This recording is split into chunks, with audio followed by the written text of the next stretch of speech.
Hello అందరికీ, అందరూ ఎలా ఉన్నారు? బాగున్నారా? మేము కూడా బాగున్నామండి. Welcome to my channel Neeraja Krishna vlogs. ఈరోజు మీకు హెయిర్ గురించి ఒక మంచి టిప్స్ చెప్దామని వచ్చాను. మన హెయిర్ అనేది న్యాచురల్గా సిల్కీగా సాఫ్ట్గా ఉండాలని, కండిషనింగ్గా ఉండాలంటే టిప్ ఫాలో అవ్వండి. మనం హెడ్ బాత్ చేసే ముందు రోజు నైట్ బాగా ఆయిల్ పెట్టేసుకోండి. ఇంకా గోరువెచ్చని ఆయిల్ అయితే ఇంకా మంచిది, లేదంటే నార్మల్ ఆయిల్ అయినా యూస్ చేయొచ్చు, పర్లేదు.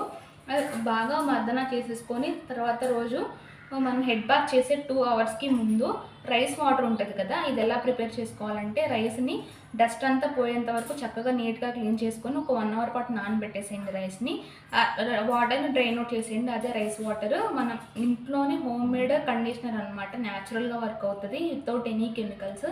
ఆ వాటర్ని ఒక జుట్టుకి బాగా స్ప్రే చేసేసుకొని మర్దన చేసేసుకోండి. అలా మర్దన చేసుకున్నాక 1 అవర్ వదిలేసి నెక్స్ట్ మీకు నచ్చిన షాంపూతో కనుక హెడ్ బాత్ చేశారంటే రిజల్ట్ అనేది